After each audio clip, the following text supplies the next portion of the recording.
সুপ্রিয় দর্শক, আসসালামু আলাইকুম। নিউজ অ্যান্ড ভিউজ অনুষ্ঠানে আপনাদের সবাইকে স্বাগত জানাচ্ছি। আমি সিকান্দার জামান। আজ আমাদের সঙ্গে আলোচনার জন্য স্টুডিওতে এসেছেন বিএনপির vice chairman doctor Asaduzzaman Ripon, আরও এসেছেন গণসংহতি আন্দোলনের প্রধান সমন্বয়কারী জোনায়েদ সাকি। আপনার দুজনকেই আলোচনায় স্বাগত জানাচ্ছি। আলোচনা শুরুর আগে আমরা বার্তা কক্ষে যেতে চাই, যেখানে বার্তা সম্পাদক বেনজির আহমেদ রয়েছেন। বেনজির আহমেদ, আপনার কাছে দিনের সবশেষ সংবাদ শিরোনামগুলো জানতে চাচ্ছি। রেমান, আপনাকে ধন্যবাদ। দিনের সবশেষ বা গুরুত্বপূর্ণ সংবাদগুলো কিন্তু কিছুক্ষণ পরপরই আমরা ব্রেকিং নিউজ পাচ্ছি। তবে প্রথম যে নিউজটি আপনাকে জানাতে চাই, বিশেষ করে আপনার সাবেক প্রধানমন্ত্রী শেখ হাসিনার সাবেক উপদেষ্টা সালমান এফ রহমান এবং সাবেক আইনমন্ত্রী আনিসুল হককে আটক করা হয়েছে।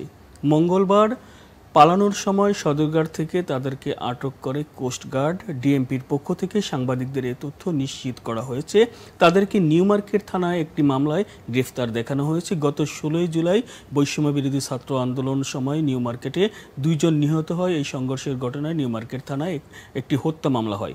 এই মামলায় তাদের 2 জনকে গ্রেফতার দেখানো হয়েছে। আজ তাদেরকে আদালতে হাজির করা হতে পারে।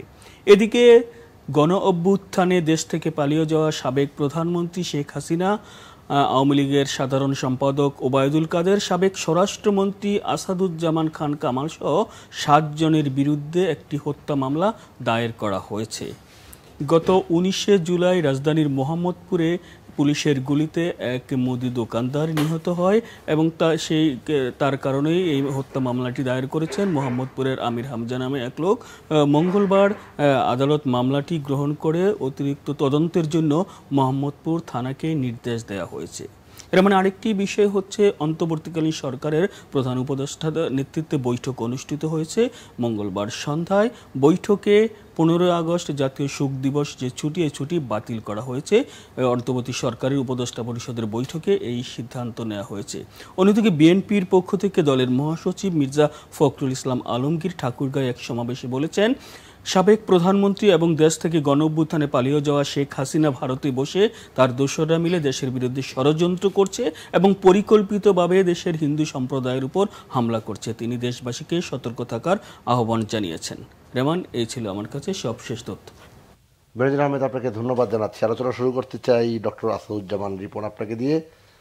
গত 15-16 বছর আমরা মাঠ পর্যায়ে যারা সাংবাদিকতা করি, আমরা দেখেছি আপনারা সবসময় সভা মঞ্চে বলতেন যে আপনারা এখনও সরকারকে, তখনকার সরকারকে বলতেন যে পালানোর পথ পাবেন না, এখনও শুধরে যান, এখনও সময় আছে, দেয়ালের লিখন পড়ুন, পালাবার পথ পাবেন না। সমানে পালাচ্ছে, পালানোর হিরিক, আর সদরঘাটে গিয়েও পালাচ্ছে। না, ঠিকই বলেছেন। আসলে এটা তো আমরা বলতাম, আর আসলে দেয়ালের লিখন তো এরা আসলে পড়তো না, তো ফলে পালাতে যে হয় এটা আমরা পালানোর ঘটনা আমাদের প্রাপ্ত বয়সে আমরা যেটা দেখেছি সেটা 90 সালে এরশাদ সাহেবের, স্বৈরাচারী এরশাদ সাহেবের মন্ত্রীরা কেউ কেউ বোরকা পরে পালিয়েছিলেন, কিন্তু এত নির্দয়ভাবে এবং নির্মমভাবে পলিটিক্যাল, আমি বলি এটা বড় ধরনের একেবারে। আজকে আমার নেত্রী বেগম খালেদা জিয়ার কথা মনে হয়। তিনি একটা কথা বলেছিলেন যে আওয়ামী লীগকে আরও কিছু সময় দেওয়া দরকার, পচে গলে দুর্গন্ধযুক্ত হয়ে যাবে।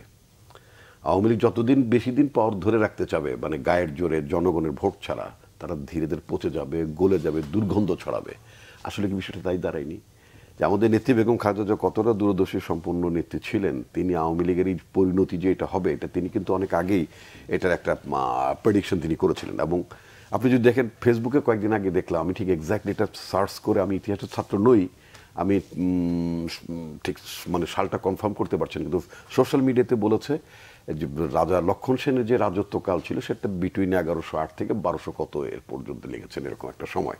যাই হোক, তো এই যে প্রায় যদি আমরা 1200 সালও যদি ধরে নিই, তাহলে 2024, তাই না?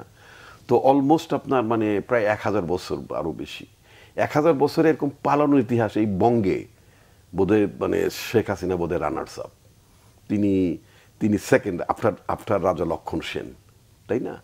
আরেকটা পত্রিকার একটা হেডলাইন গতকাল কি বেরিয়েছে, সেটা হচ্ছে যে আপনার যারা পালিয়ে যাওয়া শাসকরা সাধারণত কখনো কাম ব্যাক করে না। অনেকগুলো মানে উদাহরণ টেনেছেন, আপনার শ্রীলঙ্কার উদাহরণ টেনেছেন আপনি ইরানের উদাহরণ টেনেছেন, তাই না? এরকম বহু জায়গার উদাহরণ টেনেছেন। সাধারণত যারা জনগণকে ফেলে, মানে এত জনতা রুদ্র রোষের মধ্যে যারা পালিয়ে যায়, আসলে তাদের আর দেশে মানে ফেরার সুযোগ থাকে না, কারণ তাদের তার মানে জনগণকে তো তারা তোয়াক্কাই করে নাই। আপনি দেখেন এই যে মানে আপনার যদি এই যে অলমোস্ট নন পলিটিক্যাল লোকই তো বলবো, ব্যবসা করতেন মিস্টার সালমান, শেয়ার বাজারে কেলেঙ্কারির হোতা, তো এই লোকটাকে শেখ হাসিনা তার বেসরকারি খাতের উপদেষ্টা বানিয়েছিলেন। পালাতে যে তাকে শেষ পর্যন্ত জায়গা খুঁজে বের করতেছে সদরঘাট। জাস্ট ইমাজিন করেন, হ্যাঁ, তো সদরঘাটের ওখানে যে তাকে পালাতে হয়েছে, মানে ওখান থেকে হয়তো উনি তিনি কোথাও যেতেন ঠেতেন বোধ, এরকম একটা কিছু মনে হবে। বা সদরঘাটে কিছু টং টং টাইপের ভাসমান এক পদে হোটেল ছিল একসময়, আমি জানি না এখন সেই মানে তো মনে হয় যে এমন কোনো, যে আমার ধারণা যে মানে সালমান সাহেব উনি বোধ হয় ওই সদরঘাটের টং হোটেলে বোধ উঠতেছেন যাতে কেউ তাকে সন্দেহ না করে। ভাগ্যের কতটা বিড়ম্বনা যে তাকে 5 স্টার 7 স্টার হোটেল থেকে তাকে এখন মানে সদরঘাটের টং ঘরের হোটেলে ওদের ছিলেন বোধ, ওখান থেকেই মানে ধরেছে বোধ, এরকম একটা কিছু হবে। এবং আমাকে আরেকজন বললেন যে ভাই ওনাকে যখন ধরো ওনার তো চেহারা গেট আপ চেনা যায় না। বলে কি বলে ছিলেন সালমান এফ রহমান, হয়ে গেলেন সালমান খান। বলে সালমান খান মানে? বলে ওনার তো দাড়ি ঠাড়ি কিচ্ছু ছিল না, গ্রেপ্তার সময় ওনার দাড়ি ঠাড়ি ছিল না, এবং চুলও পক্ক চুল, সেটাকে নাকি মানে কালো ঠালো করে একটা মানে ক্যামোফ্লেজ করার চেষ্টা করেছিলেন, যে যাতে so that people or law enforcing agencies তারা যাতে তাকে ট্রেস করতে না পারে। কিন্তু কথা হচ্ছে কি যে ওই আপনি তো মানে পালাবার পথ, রাজনীতিকদের কথা বলেন, একটা সিনেমা আমি বাংলা সিনেমা বা সিনেমা আমি তেমন একটা দেখি ঠিকই না, কিন্তু ওই পোস্টার টোস্টার রাস্তাঘাটে তো দেখি ঠিকই। হুমায়ুন ফরিদি বলে আমাদের একজন বিখ্যাত অভিনেতা ছিলেন বাংলাদেশে, তাই না? খুবই মানে নামকরা অভিনেতা ছিলেন। তো হুমায়ুন ফরিদের একটা মানে সিনেমা ছিল, নাম ছিল পালাবি কোথায়, পালাবি কোথায়। তো শেষ পর্যন্ত পালাতে হয়েছে সবাইকে। সেনাপ্রধান বলেছেন যে যাতে এক্সট্রা জুডিশিয়াল কিলিং না হয়, জনরোষের মধ্যে যাতে সরকারের মন্ত্রী এমপিরা না পড়েন, তিনি রাজশাহীতে গতকালকে বলেছেন। সেই জন্য প্রবাবলি যেটা মানুষের মধ্যে আলোচনা ছিল যে অনেক এমপি মন্ত্রী সাবেক তারা ক্যান্টনমেন্টে আশ্রয় নিয়েছেন অথবা নিরাপত্তা হেফাজতে আছেন, যেটা মানে সেনাপ্রধান গতকালকে এটা বলেছেন। একদিক দিয়ে আমি এটাকে মানে যেটা বলবো যে বাংলাদেশে একটা এক্সট্রা জুডিশিয়াল কিলিং হতো, আয়নাগর হতো, এবং উনি যেটা বলেছেন যে এক্সট্রা জুডিশিয়াল মানে কিলিংয়ের ব্যাপারটা তারা চান না ইত্যাদি। এখন ইট ইজ রাইট টাইম যে এই যে এক্সট্রা জুডিশিয়াল কিলিং তো বাংলাদেশে হতো, র্যাবে হতো, তারপর আর্মির মধ্যে আর্মির মানে তত্ত্বাবধানে একটা কি বলে আপনার একটা আয়নাঘর ঠয়নাঘরের একটা মানে অভিযোগ ছিল, তাই না? তো এই পারপেট্রেটরস কারা, এই ঘটনাগুলোতে কারা দায়ী ছিল, সেটাকেও কিন্তু এখন তাদেরকে এই যে শেখ হাসিনার 15 বছর দুঃশাসনে তার এই দুঃশাসন বজায় রাখার জন্য ভিন্ন মতের লোকজনগুলোকে যে গায়েব করা হতো, গুম করা হতো, এবং এই কথিত আয়না ঘরের মধ্যে রেখে তাদের উপর যে নিপীড়ন নির্যাতন করা হতো, তাই না? এটার তো একটা গায়েবী জিনভূতিতে এসে তাদের মানে নির্যাতন করতো না। এই মনুষ্য জাতের মধ্যে যে সমস্ত জিনভূতি এদের উপর সর হয়েছিল শেখ হাসিনা সরকার উপরে, তাদেরকেও তো এখন আনমাস্ক করতে হবে যে কারা রেসপন্সিবল ছিল। হ্যাঁ, যে আজকে অফকোর্স বাংলাদেশ এই মানে এক্সট্রা জুডিশিয়াল কিলিং এর যে আপনার স্টিগমা, এখান থেকে বেরিয়ে আসুক গণতন্ত্রের সূচনা। কেন আমাদের ছেলেমেয়েরা যে আন্দোলনটা করেছে সেটা তো বাংলাদেশের একটা ভবিষ্যতে গণতান্ত্রিক রূপান্তরের জন্য সংগ্রাম করেছে। আমরা তো সেই পুরনো জিনিসটা আমরা মানে দেখতে চাই না, নতুন ভবিষ্যৎ। এই জায়গাটাই জোনায়েদ কাছে প্রশ্ন, পুরনো জিনিসটার আসাদুজ্জামান রিপন বলছেন দেখতে চাচ্ছেন না। এই যে প্রতিহিংসার রাজনীতির কথা সবসময় বলা হয়, সেই রাজনীতি কি অব্যাহত থাকবে নাকি এগুলি বন্ধ হবে? আপনার বিবেচনায় কি বলে? ধন্যবাদ আপনাকে, যারা দেখছেন সবাইকে সালাম এবং শুভেচ্ছা। মানে ফ্যাসিস্টরা যে পথ অবলম্বন করেছে, গুম খুন, একেবারে সিস্টেম্যাটিক্যালি মানে পুরো মানে ব্যবস্থাটাকে ব্যবহার করে, রাষ্ট্রশক্তি ব্যবহার করে প্রতিপক্ষকে দমন করা, তাকে নানাভাবে মানে মানে নানা দিক থেকে তাকে পঙ্গু করে দেওয়া, মানে পঙ্গু শারীরিকভাবে পঙ্গু, মানসিকভাবে ভয়ের মধ্যে রেখে, এবং রাজনৈতিকভাবে মানে সবচেয়ে বড় কথা হচ্ছে যে তারা এমনভাবে তাকে চিত্রিত করেছে, ট্যাগ করেছে সবসময় সন্ত্রাসী, জঙ্গি এবং রাজাকার ইত্যাদি। এই পথগুলো ফ্যাসিস্টের পথ। সবসময় সে একটা শত্রু তৈরি করবে এবং সবাইকে সেই শত্রুর সাথে ট্যাগ তৈরি করবে। এই যে শারীরিক ত্রাসের রাজত্ব, একই সাথে মিথ্যা এবং বিভাজনের রাজনীতি, এইটা ফ্যাসিস্টের পথ। গণতান্ত্রিক আকাঙ্ক্ষা যারা ধারণ করেন, যারা এত বড় একটা অভ্যুত্থান সংগঠন করে মানুষের মধ্যে বৈষম্যহীনতা, স্বাধীনতা এবং সমস্ত অপকর্মের বিরুদ্ধে ভুয়া এই যে ইয়া তৈরি করেছেন, আপনি স্লোগানই কিন্তু আমাদের পুরো চৈতন্যটাকে সামনে নিয়ে এসছে। এবং এই দেখবেন যে আরেকটা নতুন প্রজন্ম 53 বছর আগে 1971 সালের যে প্রতিশ্রুতি তৈরি ছিল ওকেই আবার নতুন করে সামনে নিয়ে এসছেন, যে সুযোগের সমতা চাই, প্রত্যেকের মর্যাদা চাই, প্রত্যেকের জন্য ন্যায় বিচার চাই। কাজে আমরা ন্যায় বিচার চাই। যারা খুন করেছে আমাদের সন্তানদেরকে হেলিকপ্টার থেকে কিংবা মানে নির্বিচারে তারা সমস্ত আধুনিক মারণাস্ত্র প্রয়োগ করেছে, যারা চাপাতি দিয়ে হত্যা করেছে, যারা পিটিয়ে আগুনে পুড়িয়ে দিয়ে, আমি সেদিন দেখলাম যে কিভাবে ধরে এনে নিজেরাই আগুন লাগিয়ে দিয়ে, তো এই রকম জায়গা যারা করেছে এই নৃশংসতা, তাদের প্রত্যেককেই ন্যায় বিচার পৌঁছে দিতে হবে। তাদেরকে এমনভাবে বিচারের আওতায় আনতে হবে যাতে এটা ন্যায় বিচার প্রতিষ্ঠা হয়। যারা অপরাধ করেছে অপরাধের শাস্তি পাওয়ার মধ্যে দিয়ে কিন্তু তিনিও মানে অপরাধীও ন্যায় বিচার পায়, কারণ সেটাই তার প্রাপ্য। সেই জায়গাটা আমরা খুব প্রতিষ্ঠা করতে চাই, তাতে বাংলাদেশ রাষ্ট্র তার গতিমুখ ঘুরে পাবে, যেটা গণতান্ত্রিক গতিমুখ। প্রতিশোধের রাজনীতিতে বাংলাদেশ রাষ্ট্রকে এই ফ্যাসিস্টরা যে গতিমুখে নিতে চেয়েছিল ওই গতিমুখেই থাকবে। কিন্তু ফলে আজকে ছাত্রদের যে কল, যে আহ্বান, যে এই যে জেগে উঠেছে কোটি কোটি ছাত্র, তার সাথে অভিভাবকরা, সাধারণ জনগণ, রাজনৈতিক দলগুলো অবশ্যই সমর্থন দিয়েছে, তারাও এখানে যুক্ত হয়েছে। কিন্তু এই যে মানুষের জাগরণটা ঘটেছে, এই জাগরণের একটা আহ্বান আছে, অন্তর্লীন আহ্বান। সেই আহ্বানটা হচ্ছে আপনারা এই মানে এই রাষ্ট্রের যে প্রতিহিংসার গতিমুখ, সেখান থেকে একটা গণতান্ত্রিক গতিমুখে আমাদেরকে ফিরতে হবে। এবং এই উপলব্ধিটা প্রতিটি রাজনৈতিক দল, প্রতিটি মানুষেরই হওয়া দরকার। এবং সেই পথটা আমরা কিভাবে নির্মাণ করব, এই আন্দোলন সেই জায়গাকে বারবার আহ্বান জানাচ্ছে।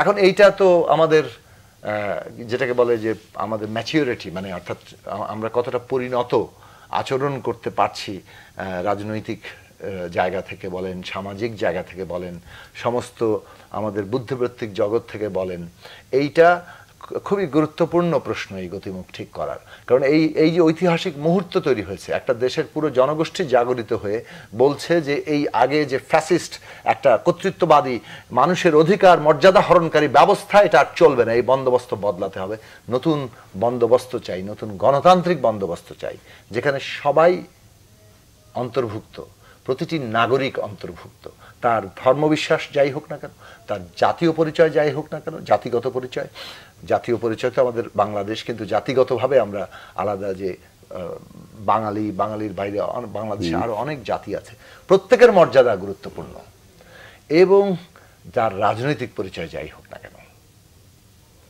এই যে রাজনৈতিক বিশ্বাস কিংবা ধর্মীয় বিশ্বাস, জাতিগত বিশ্বাস অথবা লিঙ্গীয় পরিচয়, আমার জীবনযাপনের ধরন, কোনো ক্ষেত্রেই রাষ্ট্র তাকে নিরাপত্তা এবং তার সুরক্ষার ব্যবস্থা করবে, তাকে কোনোভাবে মানে ভিলিফাই করে, মানে তাকে, অর্থাৎ তাকে একটা শত্রুতে কিংবা কি বলে ভিলেনের কি মানে তাকে নানানভাবে খল চরিত্রে নিয়ে, তাকে নেতিবাচক চরিত্রে নিয়ে, তাকে তার বিরুদ্ধে যত রকম লেভেল আটা যায় সেগুলো এটে তাকে হত্যা করবে না। এটা খুব গুরুত্বপূর্ণ জায়গা, এটাই নাগরিকতার প্রথম শর্ত, এটাই একটা গণতান্ত্রিক রাষ্ট্রের প্রাথমিক ভিত্তি। যদি দার্শনিক দিক থেকে আমরা এই জায়গায় দাঁড়াতে না পারি, আমাদের কোনো গণতান্ত্রিক রাষ্ট্র হিসেবে ভবিষ্যৎ নাই। ওই যদি সব ডালে চালে খিচুড়ি একই রকম যা চলছে তাই চলবে, ভাই আপনারা রাষ্ট্র বোঝেন না, এত নীতি নৈতিকর কথা বলেন না, আমাদের ছাত্ররা কিন্তু সেটা শুনতে চাচ্ছে না। এরা আমাদের সন্তান, এবং এদের এই বয়সে, এই 18, 15, 16, 17, 18 থেকে 25 বছর বয়সের ছেলেমেয়েরা যে ধরনের মানে চিন্তা এবং প্রকাশ ঘটাচ্ছে, এইটা রিড করা দরকার। এইটা যদি ঠিকমতো রিড করা যায়, তাহলে সেই উপযোগী রাষ্ট্র, সেই উপযোগী রাজনীতি, সেই উপযোগী অর্থনীতি এবং সেই উপযোগী সংস্কৃতি চালু করা দরকার। লাখো কোটিপতি হবে, প্রাসাদ থাকবে বাংলাদেশে, আর দেশের সংখ্যাগরিষ্ঠ মানুষ যারা মেহনত করে সম্পদটা তৈরি করে দেয়, তারা 2 বেলা ঠিক মতো খেতে পারবে না, রাতের বেলা ঘুমোতে যাবে আধবেলা আধা পেটা খেয়ে, চোখের পানি নিয়ে। এইটা বাংলাদেশে তৈরি করা হয়েছে, এবং তারপর বলা হয়েছে যে মাছ মাংসের স্বাধীনতা চায়, যেন ওরা খালি ডালের পেটে ভাতে থাকলেই হলো। স্বাধীনতার 53 বছর বয়সে পরেও যদি কেউ মাছ মাংস খেতে স্বাধীনতা চাইতে, তাকে নানানভাবে আক্রমণের শিকার হতে হয়, কেননা সরকারের উন্নয়নের সেটাতে একটা প্রশ্ন তৈরি হয়ে যায়। এই যে মানসিক নির্যাতনগুলো, আমরা তো ত্রাসের রাজত্ব দেখেছি, কিন্তু ওরা আমাদের মারবে, ওরা আমাদের ধরবে, তারপর বলবে এটাই ন্যায্য। কখনো কখনো বলবে যে আপনি মেরেছেন না, ওরা মারে নাই। যেমন এইবারই আপনারা বলেছে হত্যাকাণ্ডের পরে স্বরাষ্ট্রমন্ত্রী ওবায়দুল কাদের, অন্যান্য মন্ত্রীরা তারা বলেছে পুলিশের গুলি থেকে মারা যায়নি, সন্ত্রাসীরা নাকি গুলি করে মেরে ফেলেছে। এইরকম ন্যাক্কারজনক, মানে আপনাকে ঘুমাতে দিবে না, আপনাকে মারবে, ধরবে, তারপর বলবে আপনি এটা করেছেন, আমরা করিনি। এই জায়গাটাকে বন্ধ করতে হবে, তার জন্যই যাতে এই পরিস্থিতি তৈরি না হয়। আবার যারা অপরাধ করেছে কেউই যাতে মানে বিচারের বাইরে কি বলে চলে যেতে না পারে, সেইটা তৈরি করা আজকে বাংলাদেশের প্রধান কাজ। আসাদুজ্জামান রিপন, যেখানেই এই কথাটা হচ্ছিল যে আসলে অপরাধী সে যেই হোক কাউকে জানি ছাড়া না হয়, কোটা বিরোধী আন্দোলন চলাকালে ঢাকার মোহাম্মদপুর এলাকায় পুলিশের গুলিতে এক দোকান মালিকের মৃত্যুর ঘটনায় সাবেক প্রধানমন্ত্রী শেখ হাসিনা সহ 7 জনের বিরুদ্ধে হত্যা মামলা হয়েছে। 7 জন কারা? সাবেক সড়ক পরিবহন সেতুমন্ত্রী ওবায়দুল কাদের, সাবেক স্বরাষ্ট্রমন্ত্রী আসাদুজ্জামান খান কামাল, সাবেক আইজিপি আব্দুল আল মামুন, যুগ্ম কমিশনার বিপ্লব কুমার সরকার, সাবেক ডিবি প্রধান হারুনুর রশিদ ও সাবেক ডিএমপি কমিশনার হাবিবুর রহমান। এবং এখানে অজ্ঞাত সংখ্যক পুলিশ কর্মকর্তা, পুলিশের সদস্য এটা আসামি করা হয়েছে। এটা তো আসলে শুধু একটা শুরু হলো, এরকম মামলা আরও অসংখ্য হওয়া উচিত। কারণ শেখ হাসিনা সরকার, পার্টিকুলার শেখ হাসিনা, তিনি যে অপরাধটি করেছেন তিনি স্পষ্টভাবে তিনি মানবতার বিরুদ্ধে অপরাধ করেছেন, ক্রাইমস এগেনস্ট হিউম্যানিটি, এতে কোনো সন্দেহ নেই। তাকে বিচারের আওতায় আনতেই হবে, বিচার করতেই হবে। আন্তর্জাতিক মানদণ্ডে আন্তর্জাতিক অপরাধ আদালত যেটা আছে সেই আদালতেও তাকে বিচারের সম্মুখীন করতে হবে। আপনি দেখেন, এবং তার রাজনৈতিক দল, এটা একটা মানবতা বিরোধী সরকার ছিল, মানবতা বিরোধী অপরাধ করেছে তারা।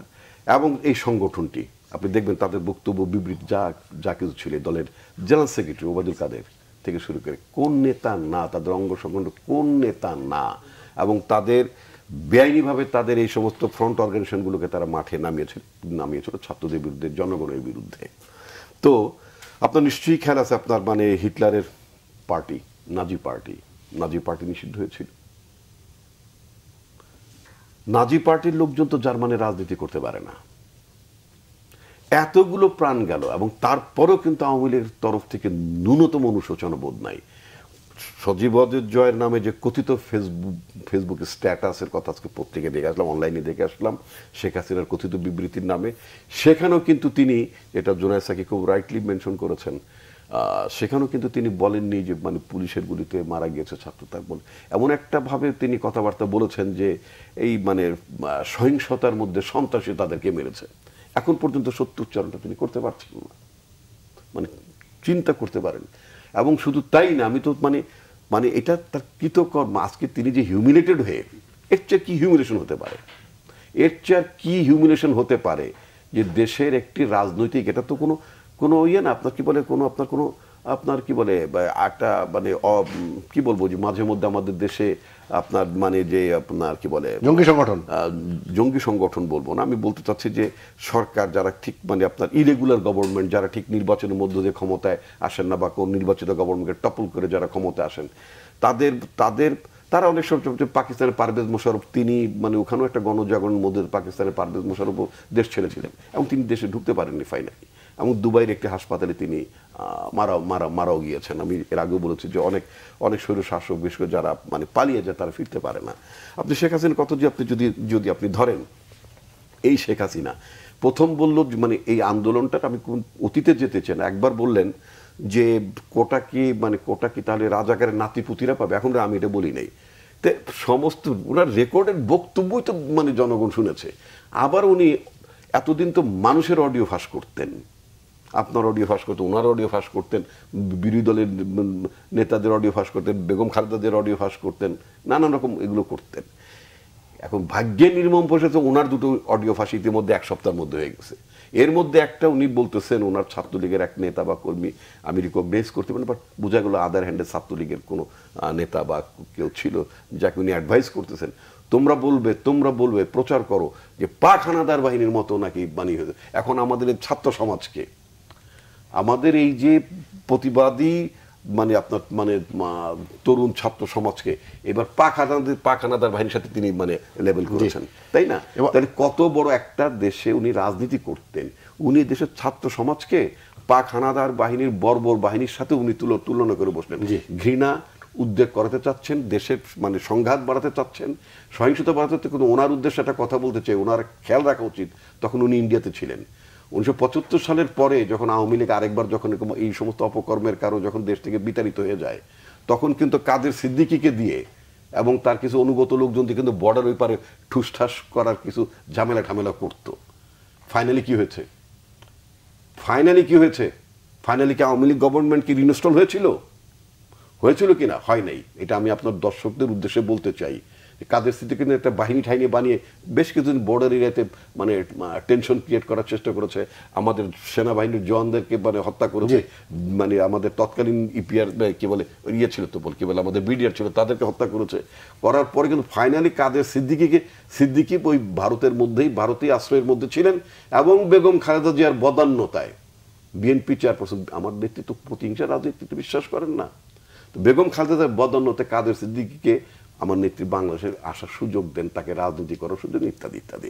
এখন কথা হচ্ছে যে শেখ হাসিনার তিনি আওয়ামী লীগের যেই দলটা তিনি চালাতেন, এই দলটা শেখ মুজিব বহুত আগেই নিষিদ্ধ করে গেছিলেন। এই দলটা তো থাকার জাস্টিফাইড কোনো কারণও নাই। এবং আমরা একটা ছোটবেলা একটা কথা শুনে মানুষ মাঝে মধ্যে বলতো মায়ের চোটে বাবার নাম ভুলাই দেবেন।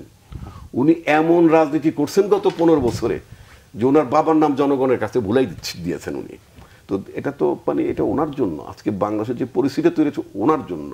সুতরাং উনি যতই উস্কানি দেন, ওনার চ্যাপ্টারটা ক্লোজ, এটা ওনাকে মনে করতে হবে। ইন্ডিয়ান পলিটিশিয়ান শশী থারুর সাহেবের একটা বক্তব্য দেখলাম যে উনি এই সমস্ত করলে উনি ভুল করবেন। তো আমরা যেটা চাই যে আপনার ওনার বোঝা উচিত উনি ভুল রাজনীতি করেছেন, ভুল রাজনীতি করে নিজের জন্য বিপদ ডেকে এনেছেন। ওনাকে শত মামলা ফেস করতে হবে, শত মামলা ফেস করতে, যতগুলো প্রাণ মানে ঝরিয়েছেন, প্রত্যেকটা প্রাণের যতগুলো গুম হয়েছে প্রত্যেকটা পরিবার তার বিরুদ্ধে মামলা করবে। এটা রাষ্ট্রের দায়িত্ব। শুধু পরিবারের উপর আমি কেন দায়িত্ব চাই? এটা রাষ্ট্রের দায়িত্ব। যে বর্তমান যে সরকার যারা আছেন, যারা রাষ্ট্র পরিচালনার দায়িত্ব আছে, রাষ্ট্রের দায়িত্ব শেখ হাসিনার এই শেখ হাসিনাকে গণহত্যাকারী হিসেবে চিহ্নিত করা এবং তার সংগঠন গণহত্যাকারীর মদতদাতা সংগঠন হিসেবে এই সংগঠনকে চিহ্নিত করে তাদেরকে বিচারের আওতায় আনাটা খুব জরুরি। জি, আমরা এই বিরতিতে যাব। বিরতির পরে সেজন্য আপনার কাছে এই বিভেদের রাজনীতির কথা বলা হচ্ছিল, সেই বিষয়ে কথা শুনবো। বিশেষ করে বেশ কিছু প্রচারণা, হিন্দু সম্প্রদায়, ডাকাত, আরও অনেক কিছু প্রচারণাগুলি হচ্ছিল, সে বিষয়ে আপনার কাছে জানবো। সুপ্রিয় দর্শক, আপনারা দেখছেন নিউজ অ্যান্ড ভিউজ, আশা করি আমাদের সঙ্গে থাকবেন।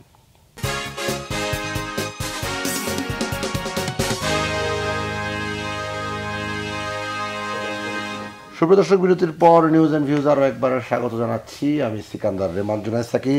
বিভেদের রাজনীতির কথা বলছিলাম। অন্তর্বর্তীকালীন সরকারের প্রধান উপদেষ্টা ডক্টর মোহাম্মদ ইউনূস গতকালই বলেছেন বাংলাদেশ একটি পরিবার, এই পরিবারের মধ্যে বিভেদ করার কোনো সুযোগ নেই। হিন্দু মুসলিম সহ সব ধর্মের মানুষ এদেশে স্বাধীনভাবে ধর্ম পালন করবে। এই বিভেদের কথাগুলি কেন আসছে, কেন এই বিষয়গুলি এখন সামনে আসছে? ধন্যবাদ আপনাকে। দেখুন, অনেকগুলো বিষয় আমি যাচ্ছি না, কারণ অনেকগুলো টকশোতে কথা বলেছি এই অভ্যুত্থান নিয়ে। 71 সালে এই রাষ্ট্রটার একটা প্রতিশ্রুতি ছিল যে সকল নাগরিকের জন্য সুযোগের সমতা হবে, প্রত্যেকের মর্যাদা থাকবে, মানবিক মর্যাদা, এবং তার জন্য ন্যায় বিচার করতে হবে। সো এই যে তার প্রতিশ্রুতি, 53 বছর পরে আমাদের তরুণ প্রজন্ম ওই প্রতিশ্রুতির একটা জায়গা থেকে বৈষম্যহীনতা প্রশ্ন আনছে, তারা স্বাধীনতার প্রশ্ন আনছে, মানুষের মর্যাদার প্রশ্ন আসছে। কারণ ওদের মর্যাদায় আঘাত করা হয়েছিল, ওদেরকে রাজাকারের নাতিপুতি বলা হয়েছিল এবং নিজেদেরকে রাজাকার গালি দিয়েছে। এই কারণে ছাত্ররা ফুঁসে উঠে তাকে ব্যঙ্গাত্মকভাবে প্রতিবাদ করে সরকারকে কিন্তু গালি দিয়েছে। সরকার এই জিনিস বুঝতেই পারে নাই, বুঝতে না পারার পরিণতি তো আমরা দেখছি। কিন্তু আমি যে কথাটা বলতে চাইবো সেটা হচ্ছে যে আওয়ামী লীগ এবং এই দেশে এই ধর্মীয় দিক থেকে আমরা সংখ্যালঘু শব্দের সাথে আমি একদমই একমত না, কিন্তু দেখুন মানে বাংলাদেশে বিভিন্ন ধর্মের মানুষ আছে, মুসলমান, হিন্দু, বৌদ্ধ, খ্রিস্টান, এবং তার মধ্যে সংখ্যাগত পার্থক্য আছে। যারা সংখ্যায় কম হিন্দু বৌদ্ধ খ্রিস্টান, তাদের কিন্তু জীবনের নিরাপত্তা, তাদের নিজেদের নাগরিক হিসেবে মর্যাদার প্রশ্ন নানাভাবে প্রশ্নবিদ্ধ হয়েছে। এবং নানাভাবে রাজনৈতিক বলেন, সুযোগ সন্ধানীরা বলেন, যারা লুটপাটকারী বলেন, ক্ষমতা ব্যবহার করে তাদের দুর্বল তার সুযোগ নিয়ে জমি দখল ইত্যাদি এগুলো হয়েছে বাংলাদেশে। এগুলোকে অস্বীকার করা পুরোপুরি যাবে না, কিন্তু আবার এইটার রাজনৈতিক জায়গাটাও হয়েছে।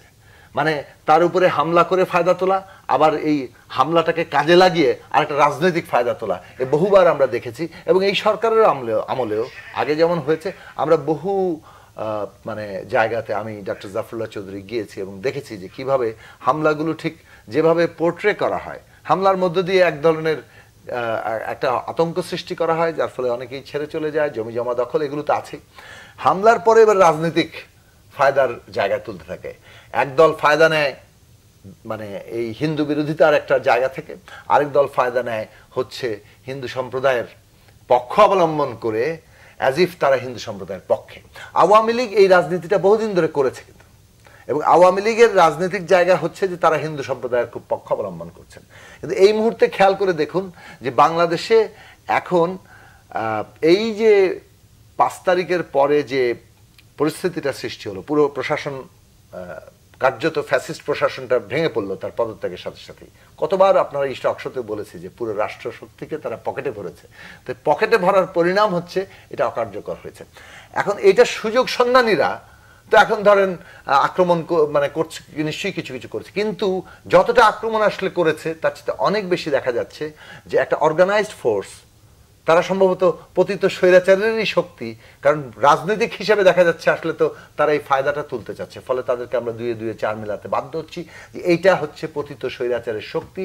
তারা একটা ডিস্টেবিলাইজ সিচুয়েশন, অরাজকতার পরিস্থিতি এবং হিন্দু সম্প্রদায়ের উপর আক্রমণ, এটা দিয়ে পার্শ্ববর্তী দেশে এটাকে একটা আওয়াজ, সহানুভূতি তৈরি করার চেষ্টা যে দেশ চলছে না, এবং ছাত্র জনতার ঐতিহাসিক গণঅভ্যুত্থানকে নস্যাৎ করে দেওয়া, এই ষড়যন্ত্র। তার মানে আজকে হিন্দু সম্প্রদায়ের জনগণকে আমি আহ্বান জানাবো যে এই দেশ সত্যিকার অর্থেই হিন্দু মুসলমান বৌদ্ধ খ্রিস্টান সকলের নাগরিক মর্যাদার দেশ হওয়ার জন্যই আমরা লড়ছি। কোনো মানে ধর্মীয় কারণে, জাতিগত পরিচয়ের কারণে, লিঙ্গীয় পরিচয়ের কারণে কেউ এখানে অনিরাপদ বোধ করবে না এবং প্রত্যেকের মর্যাদা নিয়ে থাকবে, তার জন্য আমরা লড়াই করব। কিন্তু এই যে আজকে একটা অভ্যুত্থানকে নস্যাৎ করে দেওয়া, ছাত্রদের এই এত রক্তের উপরে দাঁড়িয়ে অভ্যুত্থানকে নস্যাৎ করে নানান রকম পাল্টা অভ্যুত্থানের যে চেষ্টা এবং তার প্লট তৈরি হিসাবে যে সংগঠিত আক্রমণগুলো চলছে, আওয়ামী লীগ এখন হিন্দু সম্প্রদায়ের তাদের বিভিন্ন রকম বাহিনী ডাকাতির পেছনে দেখা যাচ্ছে যে আপনার এই যে অস্ত্র দেওয়া হয়েছে ছাত্রদের মারার জন্য, বিভিন্ন লেয়ারে যে মানে আওয়ামী লীগের বিভিন্ন রকম লোককে এবং গুন্ডা বাহিনীকে, ভাড়াটে গুন্ডা বাহিনীকে, তারা এখন ডাকাতিতে লিপ্ত হয়ে অরাজকতার সৃষ্টি করছে। কাজে এইটা আমাদেরকে ছাত্র জনতা এবং সারা দেশের মানুষকে সতর্ক হতে হবে যে এই ছাত্র গণ অভ্যুত্থানের বিরুদ্ধে যে কোনো ষড়যন্ত্রকে আমাদের রুখে দিতে হবে। কাজে আমরা সতর্কভাবে প্রত্যেক মানুষের নিরাপত্তার জন্য জানমালের নিরাপত্তা প্রতিষ্ঠা করব। যার বিরুদ্ধে অভিযোগ আছে তাদের তো অবশ্যই আইনের আওতায় বিচার করা হবে। আসাদুজ্জামান রিপন, যার বিরুদ্ধে অভিযোগ, এটা আমরা গত সরকারের আমলেও শুনেছি, ব্যক্তি কোনো বিষয় নয়, যে অপরাধ করবে তাকেই আইনের আওতায় আনা হবে। আসলে কতটুকু আইনের আওতায় আনা হয়েছে সেটা আমরা দেখেছি এবং শেষ পর্যন্ত কি ঘটেছে সেটাও দেখেছি। এখন এই 5 তারিখের পরে বিভিন্ন জায়গায় বিএনপির নাম ভাঙিয়ে যেগুলি হচ্ছে, বিভিন্ন জায়গায় দখলের ষড়যন্ত্র বলা হচ্ছে, ষড়যন্ত্র হচ্ছে, দখল করা হচ্ছে, আরও নানা কিছু অভিযোগ, চাঁদাবাজির কথা বলা হচ্ছে। গতকালই দলের সর্বোচ্চ নীতি নির্ধারণী ফোরাম স্থায়ী কমিটির বেশ কয়েকজন সদস্য বলেছেন যে কারণ মানে দলের নাম ভাঙিয়ে কেউ যদি কোনো অন্যায় করে সেটা সহ্য করা হবে না। এটা কি বলার জন্য বলা নাকি এটার পিছনে না? এটা আমরা বলার জন্য বলা না। আপনি যেটা শুরুতে যেভাবে বললেন যে এই কথা, হ্যাঁ, এটা বিভিন্ন সরকার সবসময় এই ধরনের কথাবার্তা বলে থাকে, রাজনৈতিক দলগুলো এভাবে বলে থাকে, ট্রু। বাট আমি যেটা বলতে চাই সেটা আমাদের দল এটা খুব সিরিয়াসলি মিন করেছে এবং আমি এটা বলতে পারি ঠিক ইমিডিয়েটলি আপনার শেখ হাসিনার গভর্নমেন্ট টপল হয়ে যাওয়ার পরে আমি দায়িত্বপ্রাপ্ত পার্টির নেতা হিসেবে আমি অলমোস্ট মোস্ট অফ দ্য ডিস্ট্রিক্টসে আমি নিজে কথা বলেছি, অনেক জেলাগুলোতে আমি নিজে কথা বলেছি যে পরিস্থিতি এখন পর্যন্ত কিন্তু দেশের বিরুদ্ধে ষড়যন্ত্র হচ্ছে। সুতরাং দলের নাম ভাঙিয়ে আপনার মুক্তিযুদ্ধের পরে এক ধরনের নতুন মুক্তিযুদ্ধে বেরোলো না, যারা যুদ্ধে অংশ নেয়নি 16 ডিভিশনের লোকজন, এমন বহু জায়গায় আছে তারা বিএনপি কোনোদিনই করে নাই। আমাকে একজন বললো ঢাকার মোহাম্মদপুরে যে একটা মোটরসাইকেলে 50টা মোটরসাইকেলকে একটা মহড়া দিচ্ছে মোহাম্মদপুরে কোন জায়গায়, সেখানে বলে যারা মহড়া আছে এটা জিন্দিগি তো বিএনপি কোনো মিটিং মিছিলে যায় না, অল অন এ সাডেন মানে ইয়ে হয়ে গেছে, কি বলে মানে বিএনপি এটা ভাবঠাপ দেখাইলো। এখন আমরা যেটা দলের নেতৃবৃন্দকে আমরা যেটা ইনস্ট্রাকশন দিয়েছি যে এরা যারা এই ধরনের কাজকর্ম করবে রেসিস্ট করেন, ধরেন, বান্ধেন এবং আইন প্রয়োগকারী সংস্থার হাতে তুলে দেন। এটা একটা বড় অ্যাডভান্টেজটা যেটা ছিল হচ্ছে ইমিডিয়েটলি এই গভর্নমেন্টের পতনের পরে আপনার আমাদের থানা পুলিশগুলো অকার্যকর ছিল, তো ফলে এক ধরনের দুষ্কৃতিকারীরা, দুষ্কৃতিকারী তো দুষ্কৃতিকারী অবশ্যই, তাই না, দুষ্কৃতিকারীরা এই যে থানা ছিল না, পুলিশ ছিল না, আইন ছিল না, প্রশাসন ছিল না, এই শূন্যতার মধ্যে তারা কিছু অপকর্ম যে করেনি তা না, বাট এরা যেটা আপনি বলছেন দলের নাম ভাঙিয়ে ঠিক না, দুষ্কৃতিকারীরা কিছু দুষ্কর্ম করেছে, দুষ্কর্মের অ্যাটেম্প নিয়েছে। এবং আমাদের দলের তরফে আমি গতকালকেও নারায়ণগঞ্জে আমি অনেকগুলো মানে আপনার যারা মানে শহীদ হয়েছেন এরকম পরিবারগুলোর সাথে দেখা করেছি, দলের নেতাকর্মীদের সাথে মিটিং করে মানে 10:30টার সময় ঢাকায় ফিরেছি। তো আমি যে কথাটা বলতে চাই সেটা হচ্ছে যে আপনার এই দুষ্কৃতিকারীদেরকে আমরা যেই হোক না এই কথা বলবো না, তাদেরকে যে সমস্ত এলাকায় এই ধরনের ঘটনা ঘটছে তাদেরকে আইডেন্টিফাই করো, তাদেরকে মানে ধরে তাদেরকে মানে আইন প্রয়োগকারী সংস্থার কাছে তাদের তুলে দিতে হবে। তো এটা হচ্ছে আমাদের দলীয় স্ট্যান্ড। জি, আমরা এটাকে প্রশ্রয় দেন। আর যে আপনার মানে যারা আপনার হিন্দু ধর্মাবলম্বীদের যেই কিছু বাড়ি ঘরে হামলার যে কথা শুনছি আমি মনে করি এটা অনেকটাই পলিটিক্যালি মোটিভেটেড। আমি মনে করি এই ধরনের ঘটনা বাস্তব অধিকাংশ জায়গায় ঘটেনি। এটা শেখ হাসিনা ইন্ডিয়াতে বসে একটা সংখ্যালঘুর কার্ড খেলার চেষ্টা করেছেন। তারা ইনসিকিউরিটির মধ্যে আছে, ভারতীয় গভর্নমেন্টকে মানে আপনার উস্কানি দেওয়া যায় কিনা। ভারতীয় গভর্নমেন্ট ন্যাচারালি মানে এখন যে বিজেপি গভর্নমেন্ট যারা আছে বাংলাদেশে বা পৃথিবীর যেই দেশে হোক না কেন, হিন্দু সম্প্রদায়ের লোকেরা যদি একটু ইনসিকিউর থাকে সেখানে তাদের কনসার্ন তারা প্রকাশ করে থাকেন। আমাদের দেশে তো সেটা হয়নি। জুনায়েদ সাকিব খুব কারেক্টলি বলেছেন যে আমরা তো অন্যদেরকে আমরা মানে সংখ্যালঘুই মনে করি না, আমি তো নিজেকেই সংখ্যাগুরু মনে করি না। যেহেতু আমি নিজেকে সংখ্যাগুরু হিসেবে ক্লেম করি না, তো আমি আরেকজনকে সংখ্যালঘু ভাববো কেন? এই দেশের এই রাষ্ট্রের ধর্ম বর্ণ নির্বিশেষে সকল নাগরিকের সমমর্যাদার যে লড়াইটি ছিল, সেই লড়াইটি প্রতিষ্ঠা করেছেন আমার নেতা জিয়াউর রহমান। তিনি তো আমাদের যে পলিটিক্যাল যে কনসেপ্ট, যে বাংলাদেশি জাতীয়তাবাদের কথা বলেছেন যে ধর্ম বর্ণ ভাষা নির্বিশেষে সকল নাগরিকের একটি জাতীয় পরিচয় থাকবে, ন্যাশনাল আইডেন্টিটি। ইন্ডিয়া বহু ভাষাভাষী লোক আছে, বহু ধর্মের লোকজন আছে, but when they carry passport, Indian passport, তখন তারা কি বলে উই আর ইন্ডিয়ান, তাই না? আমরা সেটা চিন্তা, পাহাড়ে বলেন, সমতলে বলেন, মুসলমান বলেন, হিন্দু বলেন, বৌদ্ধ বলেন, বাংলাদেশের পাসপোর্টটা যখন সে গ্রহণ করবে তখন তারা সবাই বাংলাদেশি। আমার একটা রাষ্ট্র ততক্ষণই সভ্য থাকে বা সভ্য রাষ্ট্র সে নিজেকে দাবি করতে পারে যেই রাষ্ট্রে তার সংখ্যালঘু, ওই যে ওরা যে সংখ্যালঘু শব্দটা বলে, অর্থাৎ অন্য ধর্মাবলম্বী যারা সংখ্যা তুলনামূলকভাবে কম, তারা যখন সিকিউর ফিল করে, তাদের যখন অধিকারটা যখন রিকগনাইজড হয় এবং অ্যাড্রেস হয়, কনসার্ন অ্যাড্রেস হয়, তখন সেই সমাজটি ততটা সভ্য। আজকে বাংলাদেশে যদি কোনো সম্প্রদায় যদি বলে যে আমি সিকিউর ফিল করছি, সেটা তো খুব লজ্জার বিষয়। সেই জন্য আমরা অন্যান্য সকল সম্প্রদায় মিলে তাদেরকে সুরক্ষা, কেন তারা অরক্ষিত থাকবে কেন, সুরক্ষা দেওয়ার প্রশ্ন আসবে কেন? তারা তো আমার মতোই, তাই না? এই কার্ড খেলতে দেওয়া হবে না, এই পচা রাজনীতি, নষ্ট রাজনীতি আমরা অ্যালাউ করতে চাই না। জি, জুনায়েদ সাকিব, 15ই আগস্টের ছুটি বাতিল করেছে অন্তর্বর্তীকালীন সরকার। প্রধান উপদেষ্টার সভাপতিত্বে উপদেষ্টা পরিষদের বৈঠকে এমন সিদ্ধান্ত নেওয়া হয়েছে গতকাল।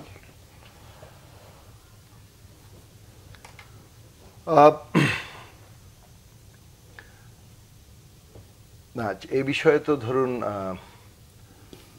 তারা সিদ্ধান্ত নিয়েছেন এবং এটা তো তাদের এখতিয়ারের জায়গা। আমার বক্তব্য হচ্ছে যে আমরা একটা নীতিগত জায়গা থেকে বহুদিন ধরে আলোচনা করছিলাম। সেটা হচ্ছে যে পূর্ববর্তী সরকারের একটা নীতি ছিল সব কিছু মনোপলাইজ করো, সব কিছু ওনারাই করেছেন, বাংলাদেশের ইতিহাসে আর কারো কোনো অবদান নেই। ইতিহাস এক ব্যক্তিতে শুরু, এক ব্যক্তিতেই শেষ। সেটা যেমন একটা খুবই মানে কি বলবো, ওই ফ্যাসিস্টরা এরকমই করে এবং এটা যেমন অন্যায়, তেমনি আমাদের অবস্থানের জায়গাটা ছিল বাংলাদেশের ইতিহাসে আমাদের সমস্ত সংগ্রামের ধারায় যাদের যা অবদান, প্রত্যেককেই সেই অবদানের স্বীকৃতি দেওয়া। সেই দিক থেকে 1971 সালের স্বাধীনতা সংগ্রামে শেখ মুজিবুর রহমান যে বাংলাদেশের প্রধান জাতীয় নেতা হয়েছিলেন কিংবা তাকে উল্লেখযোগ্য অংশ মানুষ বঙ্গবন্ধু উপাধি দিয়েছিল, সেই সত্য তো মানে অনস্বীকার্য, কিংবা এটাকে আপনি বাতিল করতে পারবেন না। কিন্তু আবার একই সাথে 72 থেকে 75 এই যে বাংলাদেশের রাষ্ট্র গঠন, তার শুরুতেই যে ধরুন এমন একটা এই স্বৈরাচারী সংবিধান, সমস্ত ক্ষমতার কেন্দ্রীভবন, তারপরে একদলীয় শাসন, রাজনৈতিক কর্মী হত্যা, দুর্ভিক্ষ, লুণ্ঠন, এই যে বাংলাদেশের যাত্রা, এটা যে একটা আমাদের পর্যালোচনার দরকার। আমাদেরকে আজকে যদি আপনি সত্যি সত্যি নতুন কোনো গণতান্ত্রিক পথে যেতে চান, আমাদের গোড়ার জায়গাতেও যেতে হবে। তো তার দায় তো আবার আওয়ামী লীগের এবং এমনকি তার নেতৃত্বের আছে। সেই জায়গাতে আমি শেষ করছি এই জায়গায় যে এই একটা ইতিহাস আরেকটা ইতিহাস মুছে ফেলা, এই যে প্রক্রিয়াগুলো আমরা সবকিছু স্বাধীন জায়গায় আসবে। আমি যেটা মনে করি যে যারা 15ই আগস্টে শোক পালন করতে চান করবেন, তাদের শোক পালনের কেউ বাধা দিচ্ছে না। কিন্তু 15ই আগস্টের কে কেন্দ্র করে ইতিমধ্যে মানে এই যারা যে সরকারটি পতন ঘটেছে, তারা যেভাবে একটা মানে একটা অস্থিতিশীলতা আবার তৈরি করার চেষ্টা করছে, ছাত্র জনতার গণ অভ্যুত্থানটাকে নস্যাৎ করার চেষ্টা করছে, সেইটা যদি তারা করে, দল হিসাবে তো এখন পতন ঘটেছে, এরপরে দল হিসেবে নিশ্চিহ্ন হওয়ার দিকে যাবে। কারণ ছাত্র জনতা যে একটা জাগরণের জায়গা তৈরি করেছে, সেই জাগরণে আমি বিশ্বাস করি যে কোনো ধরনের এই পাল্টা অভ্যুত্থান, পাল্টা অরাজকতার চেষ্টাকে তারা রুখে দিবেন, এবং সেই জায়গার হিসেবে তাদের ভূমিকাটা নিতে হবে। জি, 15 আগস্টের ছুটি বাতিলের বিষয়ে আসাদুজ্জামান রিপনের আপনার বক্তব্য জানতে চাই। একই সঙ্গে দেশ নিয়ে গভীর ষড়যন্ত্র হচ্ছে, আপনার দলের পক্ষ থেকে বলা হচ্ছে, কি ষড়যন্ত্র হচ্ছে? ধন্যবাদ আপনাকে। আমি আগে বলেছি, নিঃসন্দেহে দেশকে নিয়ে আপনার গভীর ষড়যন্ত্র হচ্ছে। আপনি একবার খেয়াল করে দেখবেন, ওই যে শেখ হাসিনার ছেলে জয় একবার বলল যে, মানে তার অনেক ক্ষণে ক্ষণে তার মানে স্টেটমেন্ট বদলেছে। একবার বলেছে যে তার মা রাজনীতি করবেন, ইত্যাদি, এগুলো আপনারা শুনেছেন, জানেন। একবার এরপরে বলে যে তার মা পদত্যাগই করেননি, মানে পদত্যাগই করেননি, মানে ভাবটা হচ্ছে যে পদত্যাগ করেননি। এবং শেখ হাসিনা নিজে বলেছেন যে পাক বাহিনীর মতো আক্রমণ যেটা তোমরা বলবে, মানে এই ছেলে মেয়েদেরকে পাক বাহিনীর সৈনিকদের যে ভূমিকা ছিল, এদেরকে পাক বাহিনীর সাথে মিলিয়ে দিয়েছে। আপনি চিন্তা করতে পারেন যে আমাদের এটা তো একটা গালি, পাক বাহিনী বর্বরতা, পাক বাহিনীর দস্যুতা, তাই না, তাদের লুণ্ঠন, তাদের হত্যাকাণ্ড, এগুলো তো আমরা প্রচণ্ডভাবে জাতিগত আমরা নিন্দা করি। এটা তো একটা ইতিহাসের কালো দিক। সেই কালো দিকটা, সেই কালিমা লেপন করতে চাচ্ছেন উনি। আমাদের এই যে এখন যে ছাত্র গণজাগরণটা হলো, তাদের সমস্ত নেতা কর্মীদের, সমর্থকদের কত, আপনি কেন ইমাজিন যে মানে এগুলো কোনো ভাষা, এগুলো কোনো শব্দ। ফরগেট অ্যাবাউট মানে প্রধানমন্ত্রী ছিলেন, রাজনীতিও তিনি করতেন, দলের প্রধান ছিলেন। এটা কি উনি ওনার নিজের দেশের ছেলে মেয়ে থেকে এত লক্ষ লক্ষ মানুষ পাকানাদার বাহিনী হয়ে গেল, কোটি কোটি মানুষ পাকানাদার বাহিনী হয়ে গেল। সমস্ত প্রতিষ্ঠান, আমি তো মানে এখন ফেসবুকে ছবি দেখি মানে কি বলে যে প্রধানমন্ত্রীর কার্যালয়, সেটার উপর দেখলাম ছাদের মধ্যে লোকজন উঠে মানে বাংলাদেশের পতাকা নিয়ে তারা নাড়াচ্ছেন, হাজার হাজার মানুষ। সংসদ ভবন বলেন, গণভবন বলেন, কোন জায়গায় না। তো এইটাকে যদি পাক হানাদার বাহিনীর পেছন তো লোক ছিল না, মুসলিমও কয়েকজন রাজাকার ছিল, মুসলিমও কয়েকজন কি বলে আলবদর আল শাম ছিল। আর লক্ষ লক্ষ কোটি কোটি জনতা, লক্ষ লক্ষ কোটি জনতার আন্দোলনের কারণে আপনাকে ভেঙে যেতে হলো। আপনার দলের লোকরা কেউ দাঁড়াতে পারলেন না, কেউ দাড়ি কেটে, কেউ চুলে কলপ লাগিয়ে, কেউ সদরঘাটের টং হোটেলে থাকতে যে ধরা খান। বোঝেন না, রাজনীতি করছেন, বোঝেন না যে কোন জায়গায় দেশটাকে ঠেকিয়ে দিয়েছিলেন, জনগণের ক্ষোভটাকে কোন জায়গায় নামিয়ে দিয়েছিলেন। শেষ করতে হবে। এটা তো 15 আগস্ট নিয়ে আপনার বক্তব্যটা জানতে চাই। তো এটা আপনি 15 আগস্টের যেটা কথা, এটা অন্তর্বর্তীকালীন সরকারের ডিসিশন। এটা সরকার যে ডিসিশন নিয়েছেন, এই ব্যাপারে তো আমাদের কোনো ভিন্ন মত থাকতে পারে না। আমরা শুরুতেই বলেছি যে আমরা সরকারের কাছে অনেকগুলো দাবি করে সরকারকে আমরা ভারাক্রান্ত করতে চাই না। আমরা চাই যে সরকার কাজ করুক। সরকার আপনার একটা ট্রানজিশনের মধ্যে আছে, একটা অবাধ সুস্থ নিরপেক্ষ নির্বাচনের জন্য তারা যে পথটা প্রশস্ত করবেন, সেই পথ প্রশস্তের প্রক্রিয়ার মধ্যে অনেকগুলো দফা দাবি, নানান কিছু তুলে আমরা মানে সরকারের চলাটাকে আমরা বাধাগ্রস্ত করতে চাই না। সুতরাং আমরা, আমাদের নেতা, আমাদের পার্টির মহাসচিব, তিনি কিন্তু যখন প্রধান উপদেষ্টার সাথে মিটিং করলেন বা উপদেষ্টা পরিষদের সাথে মিটিং করলেন, সেখানে তিনি বলেছেন যে আমাদের দল সরকারকে সহযোগিতা করবে, সরকারের গৃহীত পদক্ষেপগুলোর প্রতি আমাদের দলের সমর্থনও থাকবে, এটা বলেছেন। এবং তারপরে বোধহয় আজকে বোধহয় সরকার বোধহয় সিদ্ধান্ত নিয়েছেন 15 আগস্টের ছুটির ব্যাপারে। সুতরাং সরকারের উচিত অনুচিতের বিষয়ে আমরা এই মুহূর্তে যেতে চাই না। আমরা মনে করি বাংলাদেশ একটা গভীর সংকটের মধ্যে আছে। বাংলাদেশ রাষ্ট্র হিসেবে বাংলাদেশের স্ট্যাবিলিটি নিয়ে ষড়যন্ত্র হচ্ছে। এই পতিত সরে যাওয়ার পরাজিত শক্তি, তারা বাংলাদেশকে আপনার আবার পিছিয়ে নিতে চায়, আমাদের সার্বভৌমত্ব সংকটের মধ্যে ফেলে দিতে চায় তারা। তো সুতরাং এই মুহূর্তে আমি যেটা মনে করি সরকার যেটা করেছেন, সরকারের কার্যক্রমকে সহায়তা করা উচিত। আমাদের সেনাপ্রধান, আমাদের সেনাবাহিনী, তারা যে কাজগুলো করছেন সেগুলো আমাদের সাপোর্ট করা উচিত। দেশের মঙ্গলের জন্য যে কাজগুলো সবাই আমরা তাদেরকে সহযোগিতা করবো। জুনায়েদ সাকিকে দিয়ে শেষ করতে চাই, সার্বভৌমত্বে আসলে কি হুমকির মুখে কিনা? না, দেখুন, সার্বভৌমত্ব যখন একটা রাষ্ট্র জনগণের ঐক্যের উপর দাঁড়িয়ে থাকে, এবং রাষ্ট্রের এটা গুরুত্বপূর্ণ কাজ, জনগণের মধ্যে নানা পার্থক্য থাকে, হ্যাঁ, ধর্ম পার্থক্য, জাতিগত পার্থক্য, শ্রেণী পার্থক্য, লিঙ্গি পার্থক্য, অনেক রকম দ্বন্দ্ব থাকে। রাষ্ট্রের কাজ হচ্ছে এগুলোকে নানা রকমভাবে মীমাংসার প্রক্রিয়ায় যাওয়ার চেষ্টা করা এবং জনগণকে ঐক্যবদ্ধ রাখা। এটি কিন্তু রাষ্ট্রের one of the main purpose. So রাষ্ট্র যখন জনগণকে এই ঐক্যের জায়গাতে উদ্বুদ্ধ করে এবং জনগণও সেই রাষ্ট্রটাকে সেভাবে ওন করে, তখন তার যে শক্তিটা সৃষ্টি হয় সেটাই কিন্তু সার্বভৌমত্ব রক্ষার প্রধান গ্যারান্টি। হ্যাঁ, আমাদের সেনাবাহিনীর মতো ইনস্টিটিউশন আছে যারা আমাদের সার্বভৌমত্ব রক্ষার জন্য নিরন্তর কাজ করবে, কিন্তু জনগণই কিন্তু তার ভিত্তি, তার শক্তির জায়গা। আমরা যেটা বারবার বলেছিলাম আগে, যে এই যে রাষ্ট্রটাকে জনগণের বিরুদ্ধে লাগিয়ে দেওয়া হচ্ছে, লক্ষ লক্ষ কোটি কোটি তরুণ প্রজন্ম যারা ভোটই দিতে পারছে না, এই রাষ্ট্র নাগরিক হিসেবে তাদের স্বীকৃতি আর থাকছে না, এই যে বিচ্ছিন্নতা, এইটা বরং আমাদের সার্বভৌমত্বের হুমকির জায়গা ছিল। ফলে বাংলাদেশের আজকে এই ছাত্র তরুণরা রাষ্ট্রকে আবার নিজেদের করে নেওয়ার, এই রাষ্ট্রটা যে তাদের, সে রিক্লেইম করার জায়গায় গিয়েছে নিজেদের এই অভ্যুত্থানের মধ্য দিয়ে। তারা এখন নিজেরাই দায় দায়িত্ব গ্রহণ করছে। মানুষ যখন নিজের মনে করে, তাহলে কিভাবে ছাত্র তরুণরা একেবারেই বিনা পারিশ্রমিকে দিন রাত খেটে আপনার এই ট্রাফিক পুলিশিং, পরিচ্ছন্নতা, আপনার প্রতিটি কাজে আপনি তরুণদেরকে এখন যুক্ত করতে পারেন। এই জায়গাটা আমি বলবো যে বাংলাদেশ যে শক্তির জায়গায় তৈরি হয়েছে, বাংলাদেশকে কোনো শক্তি পরাজিত করতে পারবে না। এবং আমরা আমাদের জনগণের শক্তির উপর দাঁড়াতে চাই, এবং আমরা বলতে চাই যে 15ই আগস্টের শোক দিবস, শোক পালন করার অধিকার যাদের সকলেরই, যারা করতে চান নিশ্চয়ই আছে, কিন্তু 15ই আগস্টকে কেন্দ্র করে যদি ছাত্র গণতার অভ্যুত্থানকে কেউ নস্যাৎ করার ষড়যন্ত্র করে, তারা, আমাদের এই ছাত্র সমাজ তার জন্য ইতিমধ্যেই প্রস্তুতি নিয়েছেন। তারা তাদের প্রতিরোধের যে অভ্যুত্থান, সেই অভ্যুত্থান কিন্তু এখনো চলমান, এবং সেই চলমানের জায়গা থেকে তারা সেটা রক্ষা করবে। অসংখ্য ধন্যবাদ জুনায়েদ সাকি এবং ডক্টর আসাদুজ্জামান রিপন। আপনাকেও সুপ্রিয় দর্শক, এতক্ষণ যারা আপনারা আমাদের সঙ্গে ছিলেন, আপনাদেরকে ধন্যবাদ ও কৃতজ্ঞতা জানাচ্ছি। আপনারা সবাই ভালো থাকবেন, সুস্থ থাকবেন। আল্লাহ হাফেজ।